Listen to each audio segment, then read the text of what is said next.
नमस्कार मित्रांनो. मित्रांनो, पूर्वीच्या काळी एकत्र कुटुंब पद्धतीमध्ये लहान मुलांचं बालपण हे सहज फुलायचं, वाढायचं आणि घरातल्याने खूप आनंद व्हायचा. आता नव्या पिढीमध्ये घरात दोघंच असतात.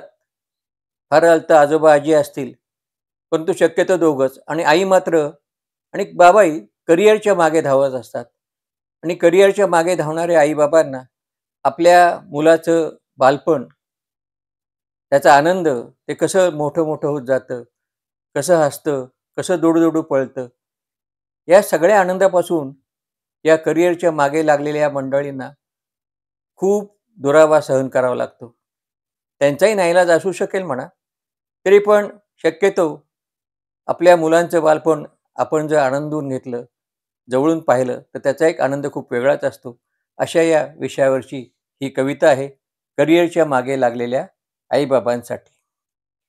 तुझे बालपण तुला पुन्हा भेटावया आले. तुझे बालपण पुन्हा भेटावया आले. त्याला घे गं कडेवर, त्याला घे गं कडेवर, त्यानं हात झेपावले. त्याला घे गं कडेवर, त्यानं हात झेपावले. कामधंदा सारे सोड, कामधंदा सारे सोड, जरा सोस सारी कळ. कामधंदा सारे सोड, जरा सोस सारी कळ. नाही पुन्हा बालपण. त्यांचं बालपण पुन्हा येत नसतं. हे लक्षात घेतलं पाहिजे आपण. फार महत्वाचं आहे. पुन्हा नाही बालपण, फक्त उरी हळहळ. कामधाम सारे सोड, जरा सोस थोडी कळ. नाही पुन्हा बालपण, फक्त उरी हळहळ.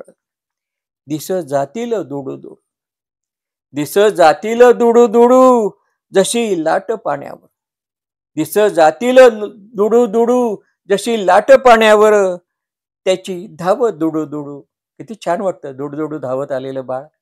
त्याची धाव दुडू दुडू, झेल तुझ्या पायावर.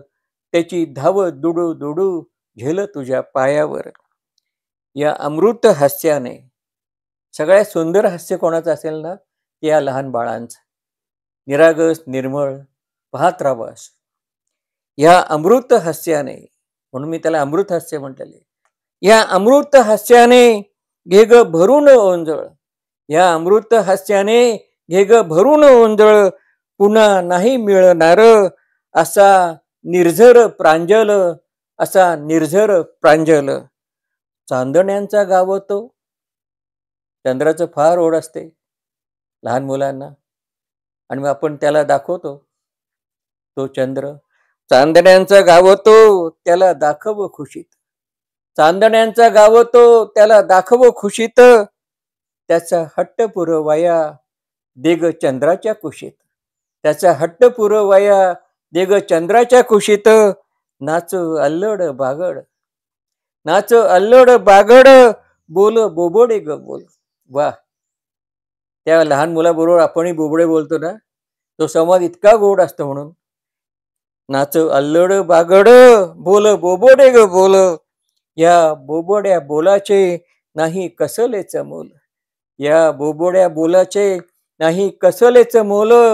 शेवटी मी म्हणतोय, सोड तुझे मोठेपण, फार व्यस्त होऊ नकोस. सोड तुझे मोठेपण, नको होऊ पाठमोरी.